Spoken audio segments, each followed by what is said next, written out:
When you think of the Chesapeake Bay, what do you imagine? Is it a 5-mile-long bridge? Do you see boats and fishermen? Is it the seafood? Or do you see the Chesapeake Bay for what it truly is? Something much, much bigger than that.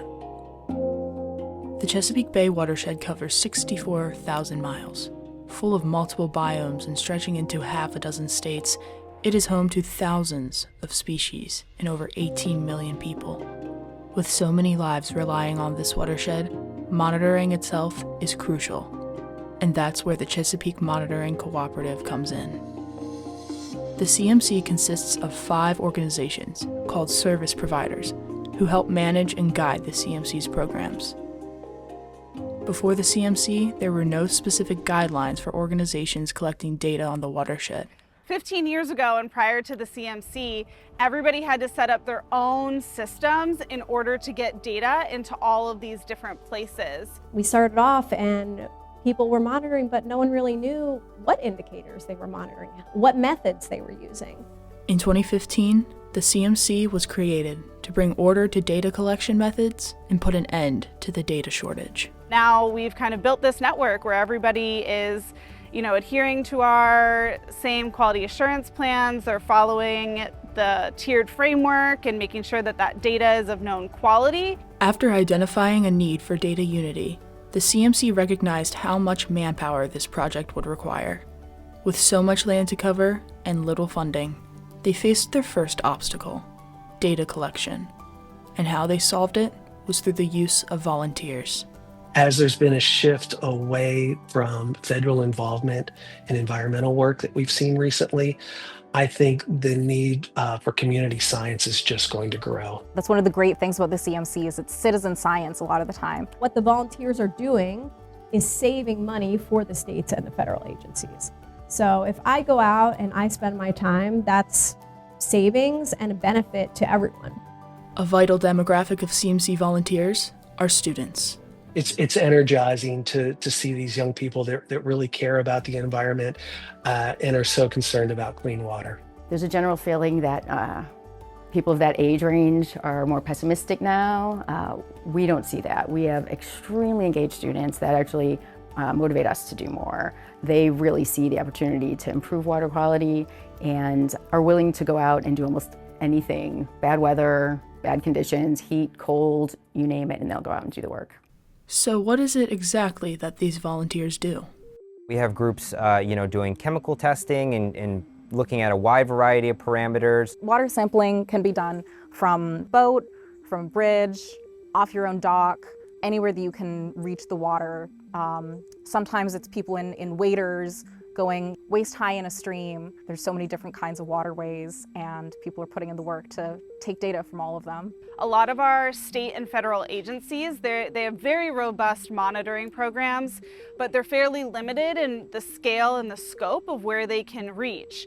And a lot of our volunteer groups can reach areas that those state agencies can't access, whether it's because it's on private property, it's smaller waterways. The CMC tackled a second issue: how to ensure the data collected by volunteers is reliable and accurate. In order to maintain high quality data, we go out and we do field checks or field audits for these groups. Yes, this might be volunteer collected data, but it's just as rigorous and strong as data that's collected by state agencies and federal agencies. As humans, we are constantly witnessing change in our surroundings, but not always are we truly observing. The difference between the two is astronomical when it comes to science. Even noticing physical changes in their streams and reporting them, whether it be they're seeing lots of trash or there's erosion, those can all be indicators that something's going on in their stream. And so understanding those things helps us make the decisions to manage our waterways in the Chesapeake Bay. As we have higher levels of nutrients, ammonia, nitrate, et cetera, phosphate, that produces an environment that promotes algal growth. And so then we get algal blooms. And algal blooms then block the sunlight, and so plants underneath, aquatic life can't survive, and we end up with fish kills. If we don't have plants underneath that can grow, then sediment doesn't get brought down out of the water column. We don't have environment for fish. With so many different factors to keep track of, monitoring and interpreting data is crucial to the watershed's survival. One thing that I've learned in the years doing this is that you can never have too much data. That data has so much value when we look at it across the Chesapeake Bay watershed as a whole. And using this data together really enhances our understanding. If you're not out collecting data, you have no idea, because you can't just look at a waterway and know if it's healthy or not. We have completely clear water where you can actually see all the way to the bottom, but would you want to drink that? No. So the more data, the more we're going to understand what's happened in the past, and the more we can do modeling for the future.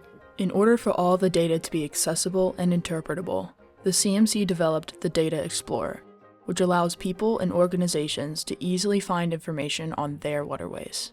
We have case studies on the CMC website that really highlight and showcase these data success stories where folks go out, they see, oh, we're getting a low benthic macroinvertebrate score. We're not seeing the critters that we should see. So what's going on there? And it leads to follow-up testing, and it can lead to positive changes where they figure out what's going on in the waterway if there's potential issues.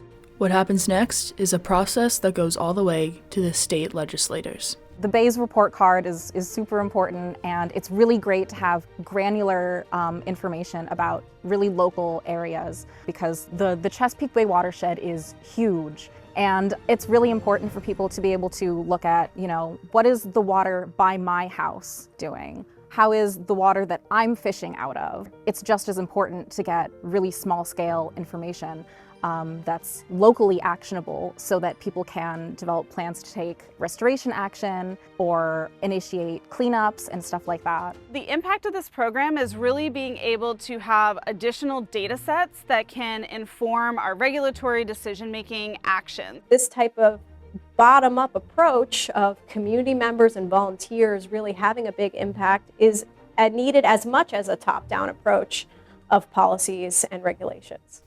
Now when you think of the Chesapeake Bay, what do you see? Do you see benthic macroinvertebrates in streams? Do you see plants at the bottom of a river? Or the wildlife that rely upon it? Do you see people? The Chesapeake Monitoring Cooperative has strengthened the bay and its water sources for a decade, raising awareness on the watershed's health and spearheading recovery efforts. The watershed connects us. It runs deeper than rivers and bays and oceans. And when our water is healthy, so are we. For more information on the CMC and its service providers, please visit their website.